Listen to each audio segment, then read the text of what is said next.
Akhir tahun 1990-an adalah masa-masa sulit bagi Indonesia. Krisis ekonomi mengguncang negara, membuat masyarakat gelisah. Ketidakstabilan politik dan penindasan di masa lalu semakin memperburuk keadaan. Di tengah ketidakpastian dan ketidakpuasan ini, perpecahan semakin dalam, membuka jalan bagi serangkaian konflik tragis. Salah satu konflik tersebut meletus di jantung Sulawesi, di wilayah yang dikenal sebagai Poso. Kabupaten Poso, yang dikenal dengan keindahan alam dan keragaman penduduknya, berubah menjadi medan pertempuran. Apa yang berawal dari perselisihan individu, meningkat menjadi konflik besar, didorong oleh ketegangan agama yang sudah ada antara penduduk Muslim dan Kristen. Peristiwa tahun 1998 di Poso akan meninggalkan luka mendalam dalam sejarah wilayah tersebut. Sebuah peringatan mengerikan tentang akibat buruk dari intoleransi dan kekerasan agama. Poso, sebuah kabupaten di Sulawesi Tengah, pernah menjadi bukti kekayaan budaya dan agama di Indonesia. Umat Muslim dan Kristen hidup berdampingan selama beberapa generasi. Kehidupan mereka terjalin erat dalam komunitas pedesaan ini. Namun, di balik permukaan yang harmonis, ketegangan membara. Perubahan sosial dan politik yang melanda Indonesia pada akhir abad ke-20 berdampak besar pada Poso, mengganggu keseimbangan kekuatan, dan menyulut api prasangka yang ada. Perkembangan Islam politik di wilayah tersebut, ditambah dengan masuknya para pendatang, meningkatkan kecemasan di antara beberapa kelompok masyarakat Kristen. Kekhawatiran atas kesenjangan ekonomi dan keterwakilan politik semakin memperburuk keadaan. Dalam lingkungan yang penuh kecurigaan dan ketidakpercayaan ini, rumor dan kesalahpahaman menyebar dengan cepat, semakin memperdalam jurang pemisah antara kedua komunitas. Pemicu langsung konflik Poso masih diselimuti ketidakpastian. Beberapa cerita menyebutkan perkelahian antara seorang pemuda Muslim dan seorang penjaga keamanan Kristen pada bulan Desember 1998. Yang lain menduga sebuah aksi provokasi yang lebih terencana, yang diatur oleh mereka yang ingin memanfaatkan ketegangan agama yang ada untuk keuntungan mereka sendiri. Terlepas dari asal-usulnya, perselisihan itu dengan cepat meningkat di luar kendali. Kabar tentang insiden tersebut menyebar dengan cepat ke seluruh Poso, menyulut emosi di kedua belah pihak. Massa terbentuk, didorong oleh kemarahan, ketakutan, dan kebencian yang sudah lama terpendam. Serangan terhadap individu dan properti dimulai, meningkat menjadi kerusuhan besar. Jalanan Poso, yang dulunya ramai dengan kehidupan, berubah menjadi medan pertempuran, dipenuhi oleh kekerasan dan ketakutan. Pecahnya kekerasan awal pada bulan Desember 1998 menandai dimulainya konflik yang panjang dan berdarah.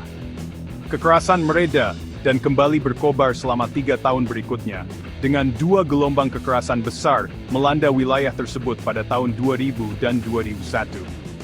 Setiap gelombang menunjukkan peningkatan kebrutalan dan sikap keras di kedua belah pihak. Apa yang dimulai dengan senjata tajam seperti parang dan pisau, dengan cepat meningkat menjadi penggunaan senjata api dan bahan peledak. Kedua komunitas memobilisasi diri, membentuk milisi dan mencari dukungan dari kelompok luar. Desa-desa dan kota-kota Poso yang indah menjadi arena konflik, ditandai dengan pembunuhan, pembakaran, dan pengungsian besar-besaran. Bagian 5, Aktor Eksternal dan Kobaran Api. Konflik Poso, meskipun berakar dari ketegangan lokal, diperparah oleh keterlibatan aktor eksternal. Kelompok-kelompok radikal memanfaatkan situasi yang tidak stabil, masuk ke Poso, membawa agenda mereka sendiri, dan memperburuk kekerasan.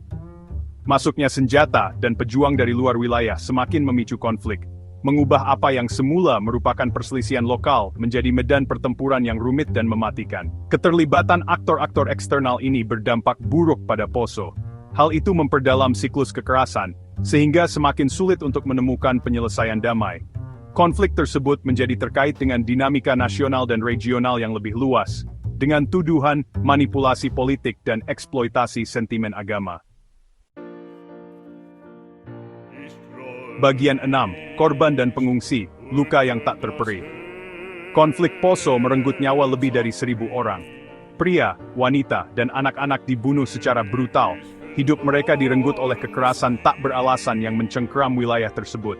Ribuan lainnya terluka, menanggung bekas luka fisik dan emosional dari konflik tersebut. Kekerasan tersebut memaksa ratusan ribu orang meninggalkan rumah mereka, mencari perlindungan di kamp-kamp darurat atau dengan kerabat di bagian lain Indonesia. Para pengungsi menghadapi kondisi yang mengerikan, kekurangan akses terhadap kebutuhan dasar seperti makanan, air, dan layanan kesehatan. Konflik tersebut menghancurkan keluarga, memecah belah masyarakat, dan meninggalkan warisan trauma dan kehilangan yang abadi. Korban jiwa dari konflik Poso menjadi pengingat nyata akan dampak buruk dari intoleransi dan kekerasan agama. Bagian 7, Poso pasca konflik, membangun kembali dari puing-puing. Konflik Poso mungkin telah resmi berakhir pada tahun 2001, tetapi warisannya terus membayangi wilayah tersebut. Bekas luka fisik dari konflik masih terlihat pada bangunan-bangunan yang hangus terbakar dan desa-desa terbengkalai yang tersebar di wilayah tersebut. Namun, yang lebih dalam adalah luka tak terlihat yang melekat di hati dan pikiran masyarakat. Konflik tersebut menabur benih ketidakpercayaan dan kecurigaan yang mendalam antara komunitas Muslim dan Kristen. Trauma, kesedihan, dan kebencian terus membara di bawah permukaan, menghambat rekonsiliasi dan perdamaian yang berkelanjutan. Tatanan sosial Poso tetap rapuh. Sebuah pengingat nyata akan dampak jangka panjang dari konflik dan tantangan membangun kembali kepercayaan setelahnya. Bagian 8, Jalan Panjang Rekonsiliasi. Konflik Poso, bersama dengan konflik etnis dan agama lainnya yang meletus pada akhir tahun 1990-an dan awal tahun 2000-an, menjadi peringatan bagi Indonesia. Hal ini menyoroti kebutuhan mendesak akan rekonsiliasi nasional dan promosi persatuan dalam keberagaman. Setelah konflik, pemerintah Indonesia, bersama dengan organisasi masyarakat sipil dan para pemimpin agama, memulai perjalanan panjang dan sulit menuju rekonsiliasi. Kesepakatan damai ditandatangani, program pelucutan senjata diimplementasikan, dan dialog antaragama dimulai. Upaya dilakukan untuk mengatasi akar penyebab konflik, termasuk kesenjangan sosial dan ekonomi. Meskipun kemajuan signifikan telah dicapai dalam memulihkan perdamaian dan stabilitas di Poso, perjalanan menuju rekonsiliasi sejati masih terus berlanjut. Bagian 9, merajut kembali persatuan dalam keberagaman. Konflik Poso menjadi pengingat tragis akan rapuhnya perdamaian dan pentingnya menjunjung tinggi nilai-nilai toleransi, rasa hormat, dan pengertian. Hal ini menggarisbawahi perlunya mengatasi akar penyebab konflik, termasuk kemiskinan, ketidaksetaraan, dan diskriminasi, yang dapat dieksploitasi untuk menabur perpecahan dan kebencian.